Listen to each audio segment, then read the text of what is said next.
We were chatting about not so long ago when we first met and started covering Anthropic. But for those who aren't familiar, you and your brother Dario and a handful of other people left OpenAI to start Anthropic back in 2021. Now you employ thousands of employees, many of them in a reporting chain up to you, in your role as president. I'm curious, what is the difference in the leadership style between you and Dario? Well, first of all, thank you so much for having me. It's great to be here today.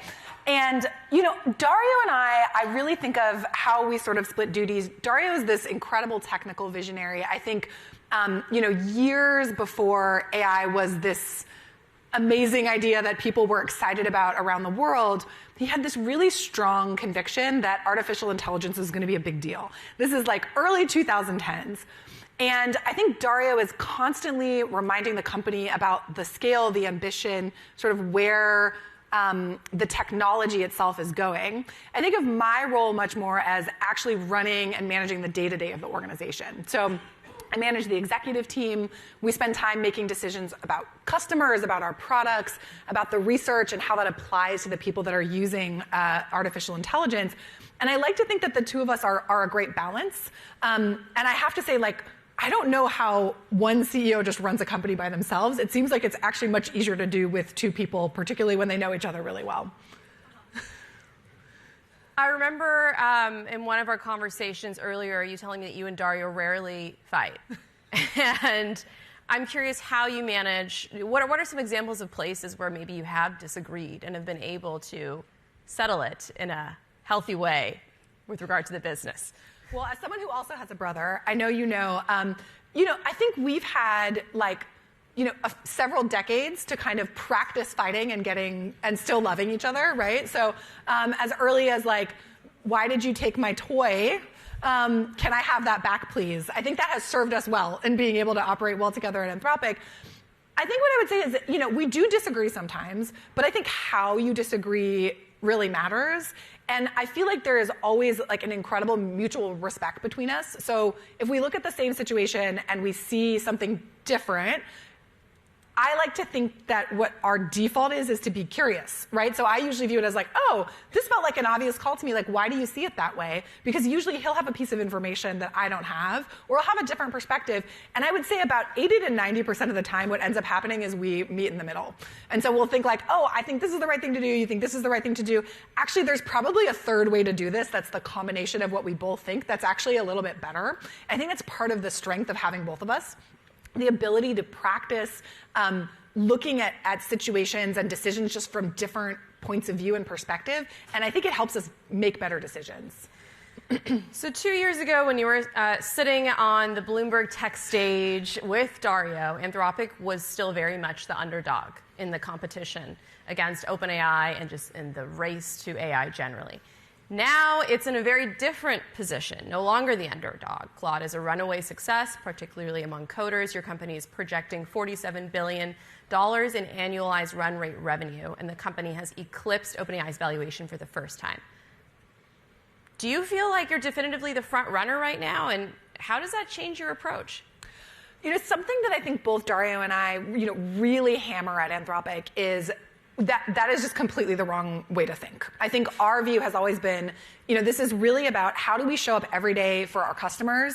How do we stay humble and make sure that we're really focused on the mission, right? The whole reason we started Anthropic is we want to be able to build and develop this technology in a way that is ethical, that's responsible, that's fair. And I think it's really incumbent upon everybody at the company, but especially leadership, to say, all of these numbers, they're actually not the point, right? We are really here to do a job. We're here to support the businesses that rely on us every day. AI is increasingly a bigger part of everybody's workflow, their experience at the office, their experience in their personal lives. That's a huge privilege and responsibility. And so I think if anything, we work really hard every day to say our job is to be the best version of who we can possibly be as a company every day. That takes work, that takes humility, that takes time, that takes focus and energy. I want to talk about the big news earlier this week that Anthropic has filed confidentially for an IPO. SpaceX has also filed. OpenAI is expected to file anytime now. How far back had you been planning to file? And do you think that there's a race here to be first among the AI companies? So yes, you're correct. We confidentially filed our S1, and that gives us the option to potentially go public after the SEC review. Unfortunately, that's all I can say about anything IPO related. I'm sure you understand.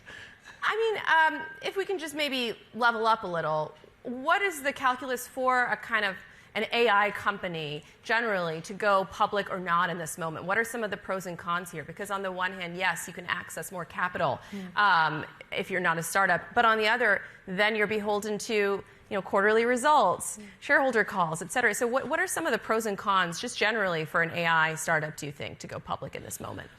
So I think, at least speaking for, ourselves, and I think ideally, probably really for the AI industry more broadly, it's a very capital-intensive business to train AI models. I think that's something we've been, very open about from day one. I don't think that's, a surprise in the industry.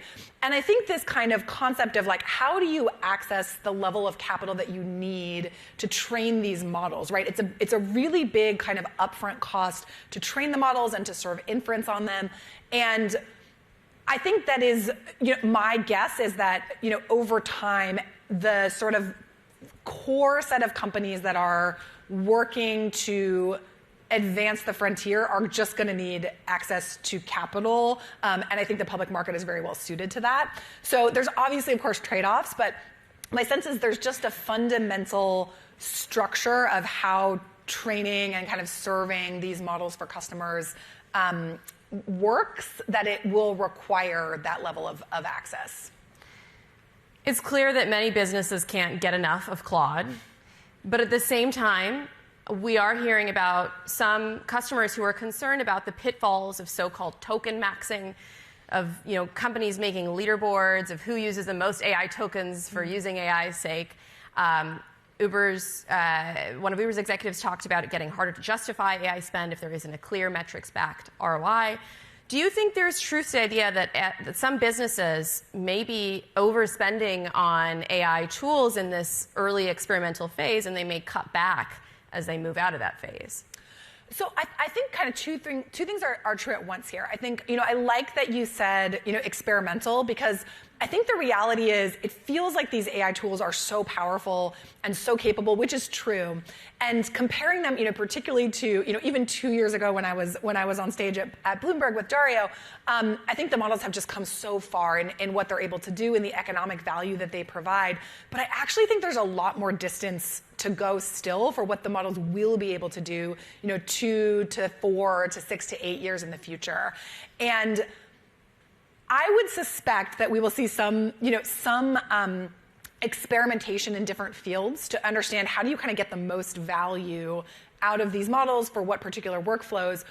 I think the second thing that's true is how businesses are choosing to use AI will change. So the use cases today, some of them I expect will continue to be kind of the primary driver of efficiency or creativity or new approaches to doing things within businesses, whether that's coding or financial services, legal, healthcare. But I also think as the industry as a whole, not just the AI industry, but really the business community gets more familiar with the tools, we're all going to learn together, what is the best way to apply these tools that also supports employees. And so I think today there's this feeling that it's AI, the leaderboards, and it's I have to use it, and what do I even use it for? And I think my hope is that over time, it'll be more incorporated into the day-to-day of how humans do our work, how we communicate together, and that there will actually be a lot more value realized in a way that feels really good to people. Does Anthropic have a leaderboard itself? We don't have a leaderboard, no, or at least not in the way you've described. We do track how much we're using Claude internally and for what use cases, because we really try to prototype all of the tools that we give to our customers. And so all of the products that you see, whether that's Claude Code, Claude Design, Cowork, like all of these are things that we actually built at Anthropic first, because we said, hey, this is a real need we have. Could Claude help us with this? And so I think it's important for us to just have a kind of a metric for checking, like, how are we using it and how much are we using it? But there's not like, you must use AI and you must use Claude and it's better if you use it or not. What type of job function outside of coding or research are using Claude the most internally? The entire company uses Claude for topics large and small. Probably the second biggest, I would actually say, is finance. And so a lot of the kind of back-end financial planning analysis, like just number analysis, I think Claude is really, really helpful at that. But honestly, like, our people team built an incredible tool internally for how we do performance reviews that leverages Claude. We're in the middle of performance review season. I have to say, like, the feedback from our team has been so positive. Claude, they're like, it just feels so much more fun to do this. It's so much more interesting, interactive. It's pulling in information about what I did over the course of the past 6 months when I'm assessing myself. And I think that it really just speaks to the generality of these tools. Their ability to, I think, reach across a business and just take a lot of information in and help you as an employee be more successful in your role. Dario and Anthropic's leadership has been vocal about the need for more compute. Your company recently made a major deal with xAI to lease compute. There are others.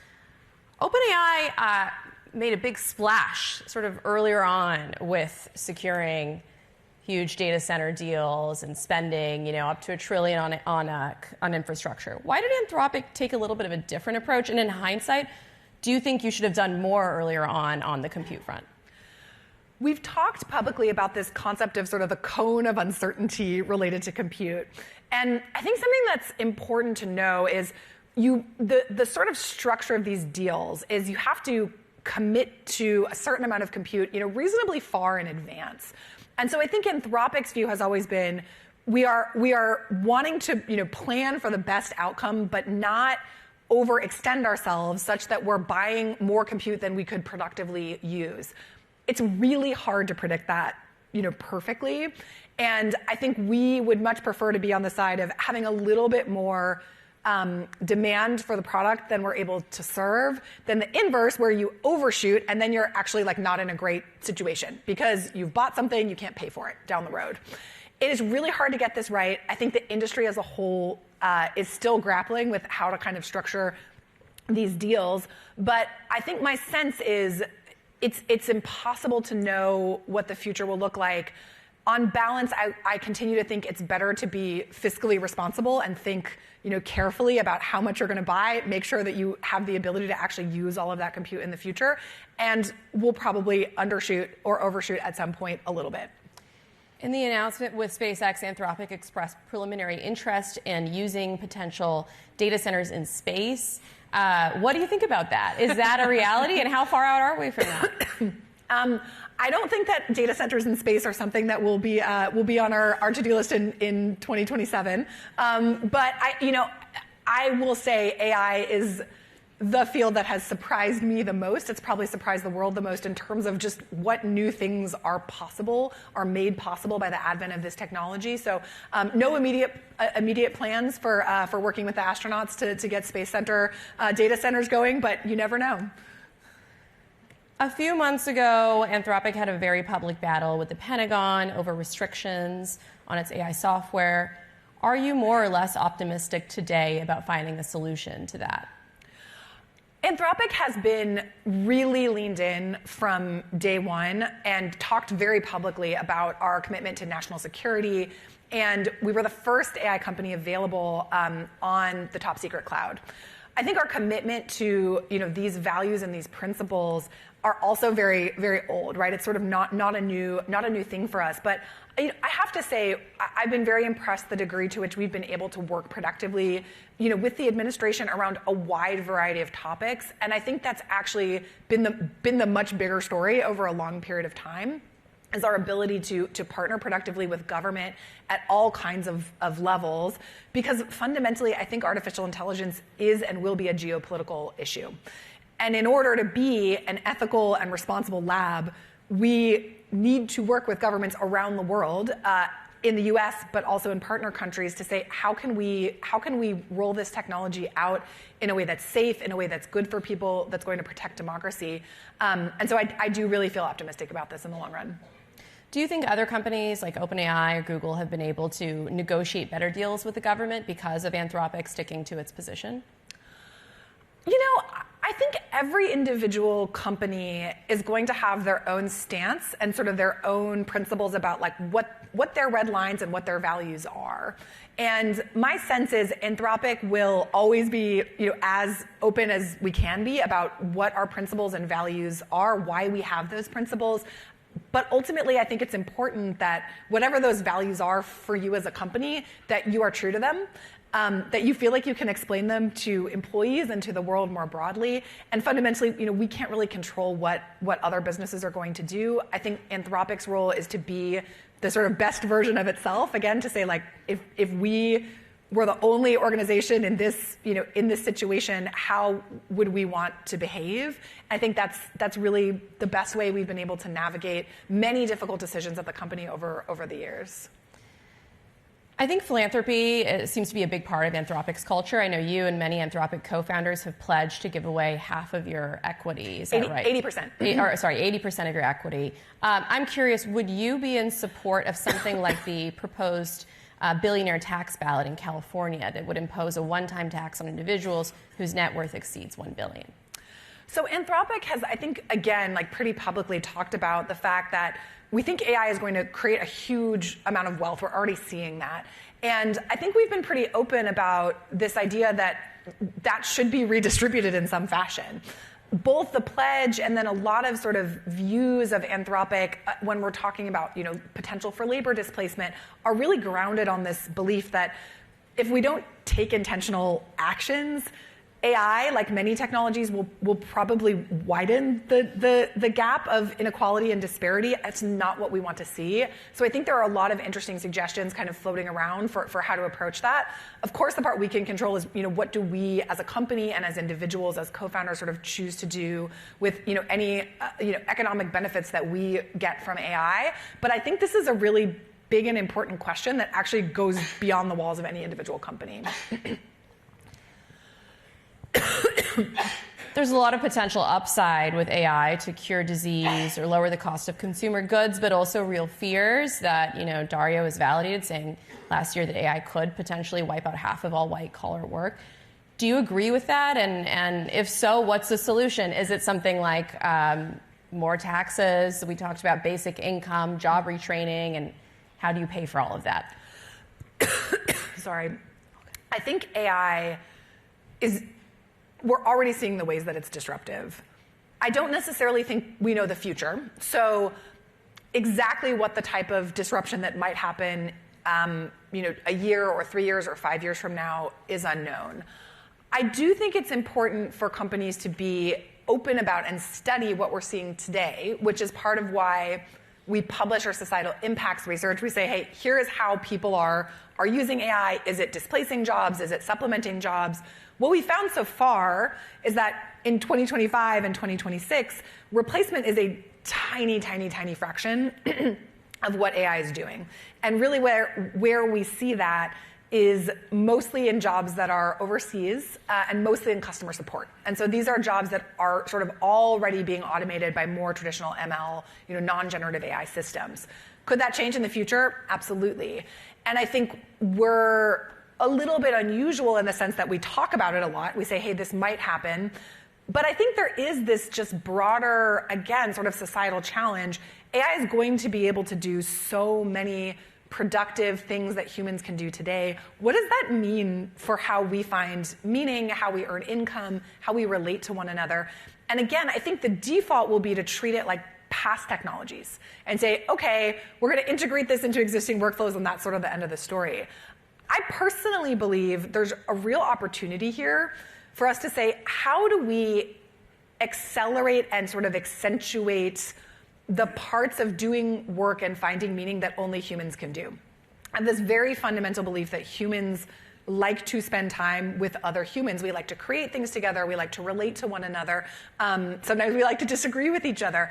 And I don't think AI will fundamentally take that away from us, but we have to figure out how we apply that within the existing economic infrastructure so that people can still find meaning in their work and so that people have a way to earn a livelihood. Again, I think there could be a lot of different ways to structure that, but I think this is an important moment for us generally as a society to say, like, what are the lives that we want humans to be able to live, and how do we work closer towards that future?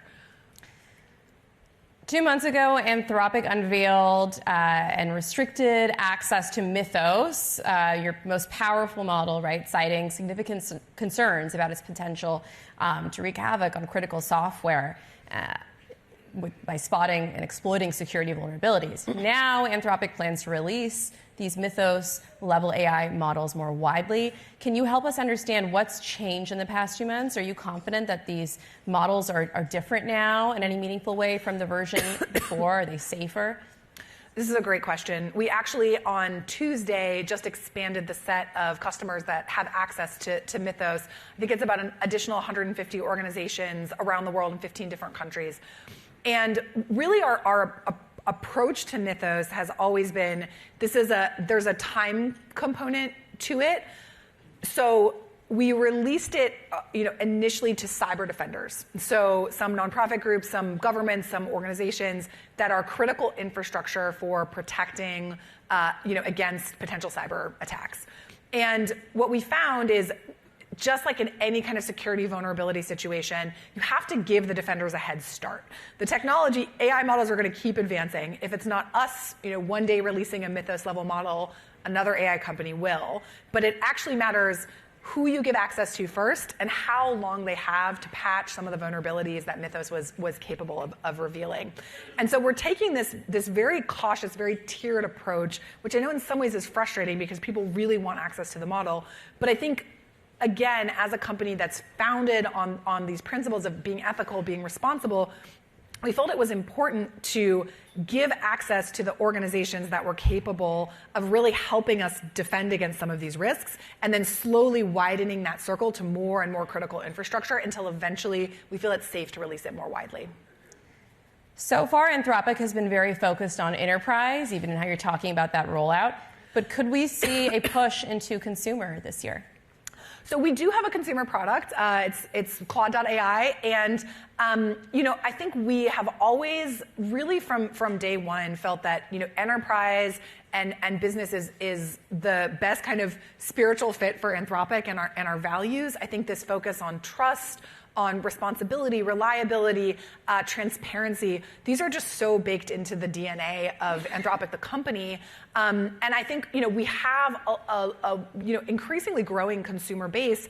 It mostly looks like professionals and individuals that are using AI for productive uses. So it doesn't necessarily have to be work. Sometimes it is, but it's often for advancing your own skills and knowledge, whether that's in a hobby or helping. I'm a mom, right? Helping me organize applications for preschool when my son was younger. I mean, Claude is so powerful in being able to just help abstract away some of the administrative duties of just being a person. But I think the difference to us in our consumer product, maybe compared to competitors, is it's not an entertainment tool. We're not using it for people to sort of have fun and have it be this it can be fun to use it, but it's really for kind of productive activities, whether those are at work or at home. And I believe that is going to continue to be a reasonably large number of people that wants to use that product and service, even though enterprise is our primary focus.